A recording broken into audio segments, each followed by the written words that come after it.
A gente teve um episódio meio filler de Hanyo no Yashahime essa semana, mas isso não significa que ele foi um episódio ruim ou inútil. Pelo contrário, tem algumas coisas pra gente prestar atenção nesse episódio, então vamos discutir um pouquinho sobre ele.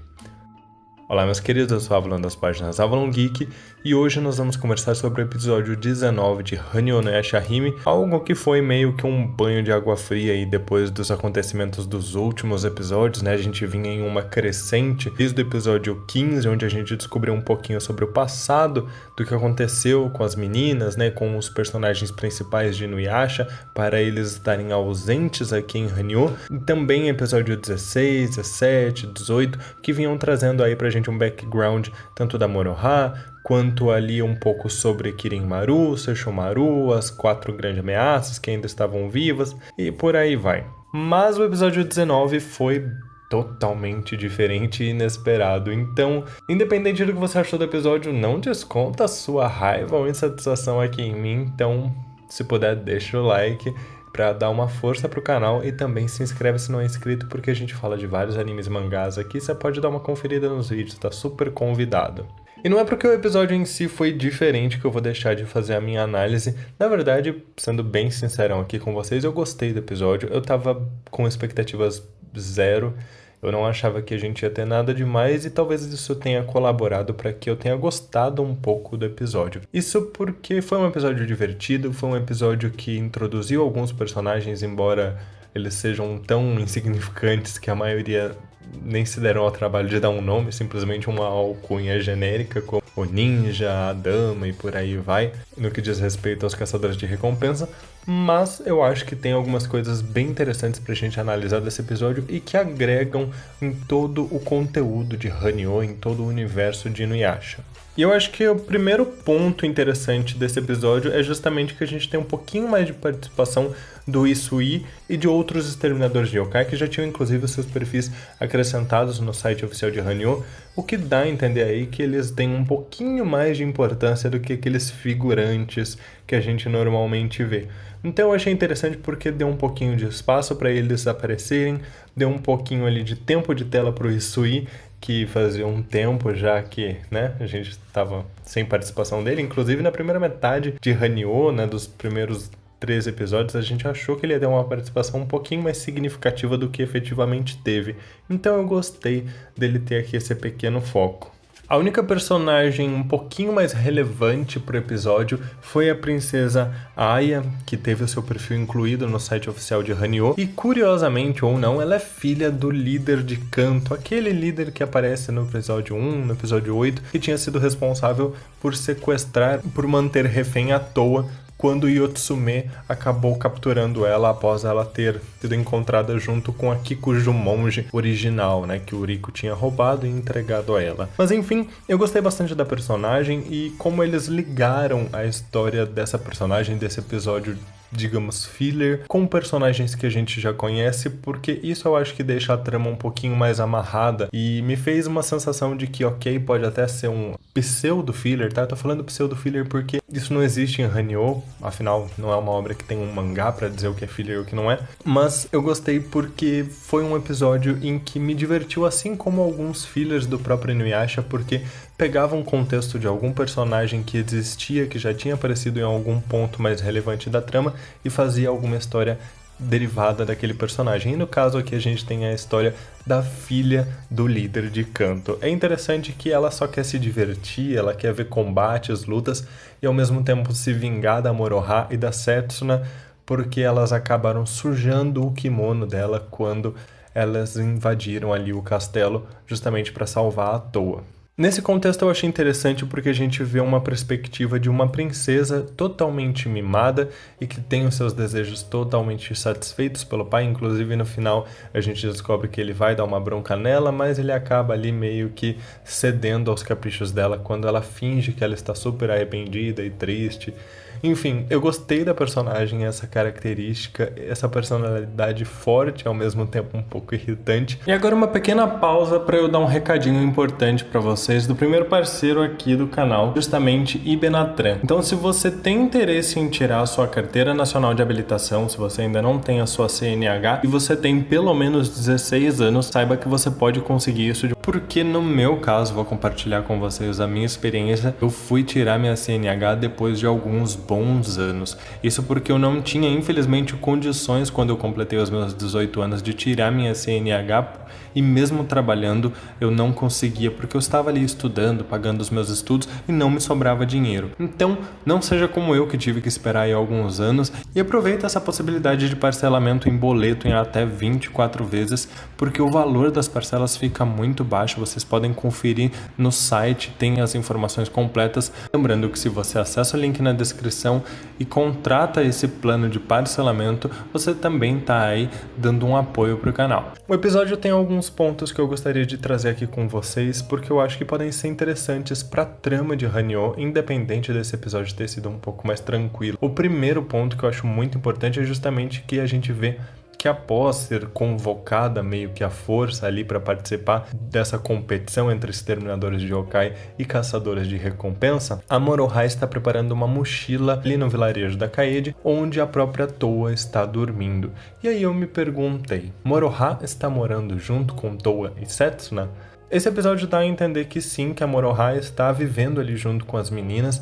Eu acho isso interessante porque depois do que a gente viu acontecer nos últimos episódios, onde a amizade delas ficou bem mais fortalecida, não seria difícil da gente acreditar que finalmente, por mais que elas tenham alguns objetivos diferentes, por mais que elas talvez nem sempre vão estar ali com o mesmo foco, elas encontraram um modo onde elas podem viver juntas. Então elas estão vivendo como família. É o que eu acredito que está acontecendo aqui agora. Moroha, Setsuna e Towa estão morando juntos ali na vilarejo da Kaede, onde também nós temos os exterminadores de yokai que também estão morando ali. Então eu fiquei muito feliz com isso.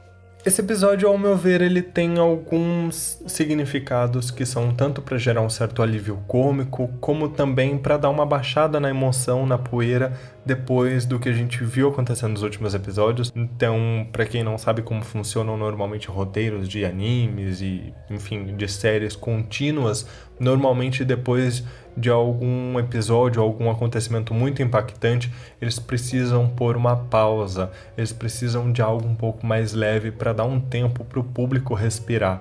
Então é justamente isso que acontece nesse episódio. A gente tem um episódio mais leve, com uma pegada um pouco mais cômica, justamente para a gente poder se sentir um pouco aliviado depois das emoções do último episódio e nos preparar também para o que vai vir nos próximos. Mas eu acho que a gente também pode ter como importante nesse episódio o desenvolvimento e a maneira como Towa, Setsuna e Moroha interagem, principalmente no que a gente vê no final do episódio. A Towa está muito feliz e aliviada em ver que elas são amigas e que elas estão juntas, quando ela descobre que toda aquela briga entre Setsuna e Moroha, na verdade, era uma farsa. Aliás, ao longo do episódio, eu não sei vocês, mas eu fiquei bastante preocupado porque a Setsuna estava bastante cega no objetivo dela de derrotar a Moroha e ela estava muito séria, então isso me preocupava, tipo, é sério isso? Inclusive, a maneira como a Setsuna tem de ser um pouco mais reservada e não expressar tanto seus sentimentos e emoções me fez, em alguns momentos do episódio, acreditar que ela realmente estava